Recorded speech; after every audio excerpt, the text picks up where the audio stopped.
আসসালামু আলাইকুম। আমি রিফাত রশিদ বৈষম্য বিরোধী ছাত্র আন্দোলনের পক্ষ থেকে বলছি। একটা কথা স্পষ্ট করে বলে দিতে চাই, এই খুনি সরকারের সাথে আর কোনো আলোচনা না। এই খুনি সরকারের সাথে আর কোনো আলোচনা না, আর কোনো বসা না, আর কোনো মীমাংসা না, আর কিচ্ছু হবে না।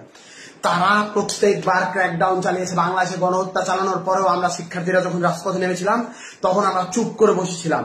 আমরা কিন্তু রাজপথে খুব শান্তিপূর্ণ কর্মসূচি দিয়েছিলাম। আমাদের এই শান্তিপূর্ণ কর্মসূচিতে আবার গুলি চালানো হয়েছে। আমাদের ছয় জন ভাইকে শহীদ করা হয়েছে, এখনো অনেকে আহত। আমরা জানি না তাদের অবস্থা কি। আমরা এই খুনি সরকারের সাথে আর কোনো নেগোসিয়েশনে যাব না, আর কোনো আলোচনায় যাবে না। আলোচনার সকল দরজা বন্ধ হয়ে গেছে। এবার সর্বাত্মক প্রতিবাদ রোধ গড়ে তুলতে হবে। আমার ভাইদের রক্ত যারা ধরাচ্ছে, বারবার করে আমার বোনের রক্ত যারা ধরাচ্ছে, যারা জীবন ধরাচ্ছে, তাদের সাথে আর কোনো আপোষ নাই, তাদের সাথে আর কোনো কথা নাই। এত সুশীলতার আর কোনো জায়গা নাই। এইবার একদম চূড়ান্ত পতনের ডাক দেওয়ার সময় হয়েছে, চূড়ান্ত ঘোষণার ডাক দেওয়ার সময় হয়েছে। আমরা স্পষ্ট করে বলতে চাই, খুনি হাসিনাকে আমরা স্পষ্ট করে বলেছিলাম, আপনার হাতে যেই রক্তের দাগ লেগে আছে, রক্তের দাগ মুছে দিন, তারপর আমরা আপনার সাথে নেগোসিয়েশনে যাব, আলোচনায় যাব, কথা বলবো। আপনি খুনের হত্যার বিচার করুন। তিনি বিচার করেন নাই। তিনি কি করলেন? তিনি আমাদের শিক্ষার্থীদের উপর আবারও ক্র্যাকডাউন চালাইলেন, আবারও গুলি করলেন। আপনারা দেখতে পাইছেন আজকে উত্তরায় কিভাবে ছাত্রলীগ যুবলীগের ক্যাডাররা ওপেন ফায়ার করতেছে। আজ হবিগঞ্জে আমার ভাই শহীদ হয়েছে, আজ সিলেটে আমার ভাই শহীদ হচ্ছে, আজ খুলনায় আমার ভাই শহীদ হচ্ছে, আজ লক্ষ্মীপুরে আমার ভাই শহীদ হচ্ছে, সারা বাংলাদেশে আমার ভাইরা শহীদ হচ্ছে। এই জিনিস কেন হাসিনা করতেছে? এই জিনিস ওই খুনি হাসিনা, ওই স্বৈরাচারী হাসিনা কেন করতেছে? জবাব দিতে হবে। ও পাগল হয়ে গেছে, একটা মানুষ সাইকোপ্যাথ হয়ে গেছে। একজন সাইকোপ্যাথ কিলারের হাত থেকে এই বাংলাদেশকে রক্ষা করতে হবে।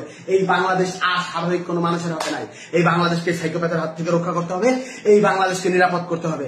আমরা স্পষ্ট ভাবে বলে দিতে চাই, আমাদের যে 9 দফা আছে, এই 9 দফার ভিত্তিতে আগামীকাল সারা বাংলাদেশে বিক্ষোভ মিছিল পালিত হবে।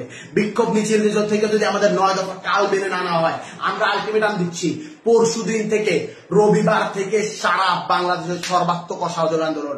স্কুল চলবে না, কলেজ চলবে না, আদালত চলবে না, আইন চলবে না, ব্যাংক চলবে না, কিচ্ছু চলবে না। সবকিছুতে সর্বাত্মক অবরোধ, সবকিছুতে সর্বাত্মক অসহযোগ আন্দোলন চলবে। সবকিছু বন্ধ করে দেওয়ার ঘোষণা দেওয়া হলো। আর কোনো কিছুতেই আমাদের অবকাশ নেই। আমাদের বুকের রক্ত যারা প্রতিদিন ঝরায়, আমরা চুপ থাকার পরেও, আমরা শান্তিপূর্ণ থাকার পরেও নিরস্ত্র মানুষের প্রতি যে গুলি চালায়, গণকে যে হত্যা করে তার গণভবনে থাকার অধিকার নাই। গণকে যে হত্যা করে তার গণভবনে থাকার অধিকার নাই। আমার ভাইদের রক্ত প্রতিদিন ঝরানো হচ্ছে। এই রক্তের হিসাব পড়তে পড়তে পড়তে পড়তে পাহাড় সম রক্ত হয়ে গেছে।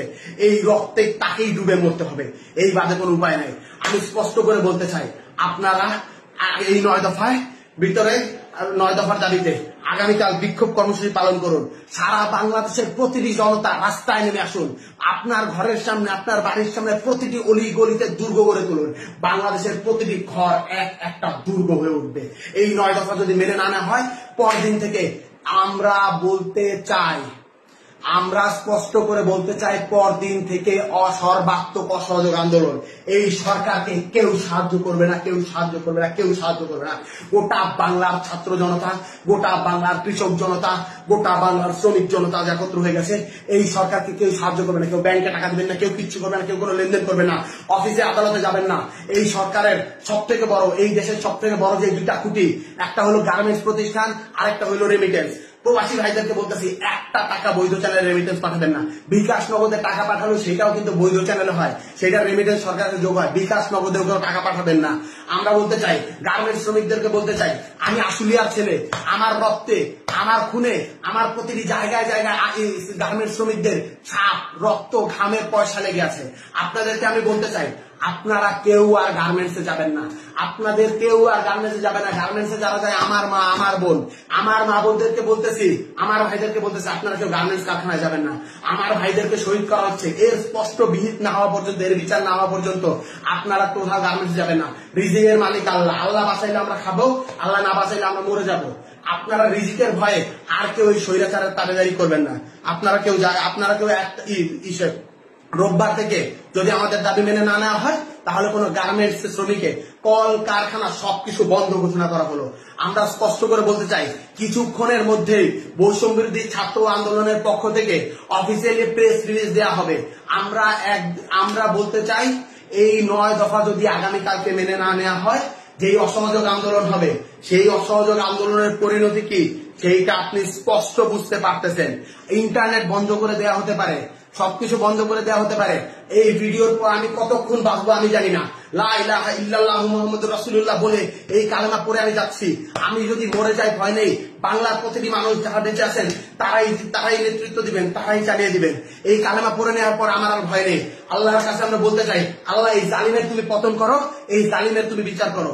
আপনারা প্রত্যেকটি ধর্ম আছে, মসজিদে, মন্দিরে, পেগোড়ায়, গির্জায়, সকলের যে স্রষ্টা আছে তাদের কাছে আপনার হাত তুলুন, আওয়াজ তুলুন, বলুন এই জালিমের থেকে আপনারা পতন চান। আমরা আর কিছু বলবো না।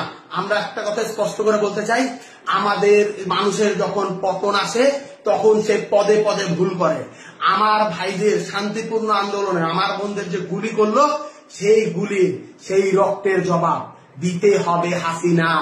এভাবে পার পাওয়া যাবে না।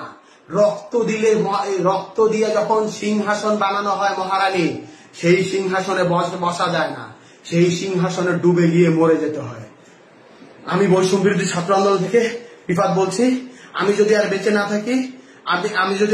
থাকি, আমি যদি মরে যাই, আপনারা আমাকে স্মরণ রাখেন। এই লাইভের পর আমি জানি না আমি আর কতক্ষণ বেঁচে থাকবো, আপনারা আমাকে স্মরণ রাখেন।